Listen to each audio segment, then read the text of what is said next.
Hi friends, அனைவருக்கும் வணக்கம். இன்றைக்கி நம்ம சேனலில் என்ன ரெசிபி பார்க்க போகிறோன்னா 3 வகை பருப்பு வச்சு ஒரு இட்லி பொடி ரெசிபி எப்படி செய்கிறதுன்னு பார்க்கலாம் ஃப்ரெண்ட்ஸ். இது ரொம்ப அருமையாக இருக்கும். இது செய்கிறதுக்கு முதல்ல நான் இங்கே 1 கப் அளவுக்கு உளுந்தம்பருப்பு, 1 கப் அளவுக்கு துவரம்பருப்பு, 30 காஞ்ச மிளகா, 1 டீஸ்பூன் அளவுக்கு தனியா, நம்ம எந்த கப்பில் துவரம்பருப்பு எடுத்துருக்கோமோ அதே கப்பில் 1/4 கப் அளவுக்கு கடலைப்பருப்பு, ஒரு கோலி சைஸ் அளவுக்கு புளி, சீரகம் 1/2 டீஸ்பூன் அளவுக்கு, வெந்தயம் 10, உப்பு உங்கள் ருசிக்கு தகுந்த மாதிரி, பெருங்காயம் கொஞ்சம். இப்போ முதல்ல நம்ம ஒரு பாண்ட்லி வச்சு பாண்ட்லி சூடானதுக்கப்புறமா கொஞ்சமாக எண்ணெய் ஊற்றி நம்ம எடுத்து வச்சுருக்க தனியா காஞ்ச மிளகா சேர்த்துக்கலாம். இந்த தனியா காஞ்ச மிளகா சேர்த்துட்டு இதை நல்லா வறுத்துக்கலாம் ஃப்ரெண்ட்ஸ். இது ஒரு 2 நிமிஷம் வறுத்ததுக்கப்புறமா இது பாதியாக வெந்ததுக்கப்புறமா நம்ம எடுத்து வச்சுருக்க சீரகம் வெந்தயம் இது 2 சேர்த்துக்கலாம். இது 2த்தையும் சேர்த்துட்டு இதை கூட சேர்த்து நல்லா வறுத்து விடலாம்.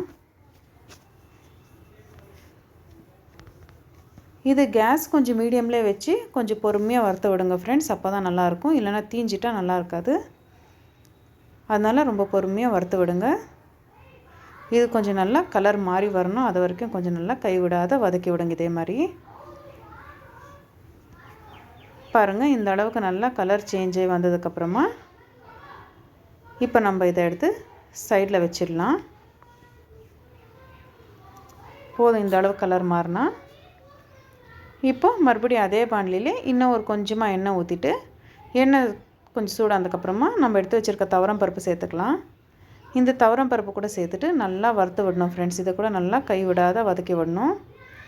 இது ஈவனாக எல்லா பக்கமே நல்லா வதங்கி வரணும். அதனால் நல்லா வறுத்து விட்டுனே இருங்க கைவிடாத. இது கூட கொஞ்சம் நல்லா கலர் சேஞ்ச் ஆகி வரட்டும். பாருங்கள். இது கூட நல்லா இந்த அளவுக்கு கொஞ்சம் கலர் சேஞ்ச் ஆகி வந்ததுக்கப்புறமா இது கூட சைடில் எடுத்து வச்சுருங்க தட்டில். இப்போ மறுபடியும் அதே பாண்ட்லிலே கொஞ்சமாக எண்ணெய் சேர்த்துட்டு நம்ம எடுத்து வச்சுருக்க உளுத்தம்பருப்பு சேர்த்துக்கலாம். இந்த உளுத்தம்பருப்பு கூட நல்லா கலர் சேஞ்ச் ஆகி வர வரைக்கும் நல்லா கைவிடாத வறுத்து விடுங்க. இதை கூட அதே மாதிரி நல்லா கலர் சேஞ்ச் ஆகி வரும். நல்லா மணமாகவும் இருக்கும். பாருங்கள். இந்த அளவுக்கு நல்லா வறுத்ததுக்கப்புறமா இது கூட எடுத்து சைடில் வச்சிடலாம். இப்போ மறுபடியும் அதே பாண்ட்லியில் கொஞ்சமாக எண்ணெய் ஊற்றிட்டு நம்ம எடுத்து வச்சுருக்க கடலைப்பருப்பு சேர்த்துக்கலாம். இந்த கடலைப்பருப்பு கூட நல்லா அதே மாதிரி வறுத்து விடுங்க ஃப்ரெண்ட்ஸ். ஈவனாக எல்லா பக்கம் வறுக்கிற மாதிரி நல்லா கலர் சேஞ்ச் ஆகிற வரைக்கும் நல்லா வதக்கி விடுங்க கைவிடாத.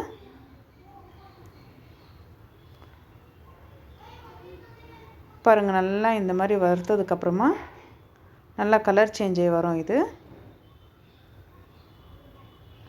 பாருங்கள். இந்த அளவுக்கு கலர் சேஞ்ச் ஆனதுக்கப்புறமா இதை கூட எடுத்து சைடில் வச்சிடலாம் தட்டில்.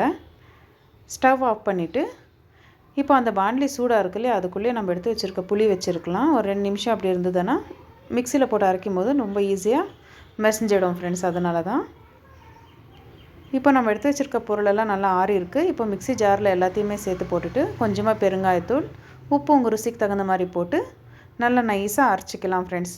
பாருங்கள் ஃப்ரெண்ட்ஸ். நல்லா நைஸாக அரைச்சதாச்சு. இந்த இட்லி பொடி வந்து ரொம்ப ருசியாக இருக்கும் சாப்பிட்றதுக்கு. இட்லி, தோசை, சாதத்து கூட எல்லாம் நெய் போட்டு சாப்பிட்டா ரொம்ப அருமையாக இருக்கும். நீங்கள் இந்த பொடியை வந்து நம்ம காய் பொரியல் பண்ணும்போது லாஸ்ட்டில் ஒரு ஸ்பூன் இதை போட்டாலும் ரொம்ப ருசியாக இருக்கும். நீங்களும் இந்த ரெசிபியை வீட்டில் செஞ்சு பாருங்கள் ஃப்ரெண்ட்ஸ். உங்களுக்கு இந்த ரெசிபி பிடிச்சிருந்ததுன்னா நம்ம வீடியோவை லைக் பண்ணுங்கள், ஷேர் பண்ணுங்கள், கமெண்ட் பண்ணுங்கள். மறக்காத நம்ம சேனலை சப்ஸ்கிரைப் பண்ணிக்கோங்க ஃப்ரெண்ட்ஸ். உங்கள் சப்போர்ட் எப்போவுமே இதே மாதிரி இருக்கட்டும். நன்றி.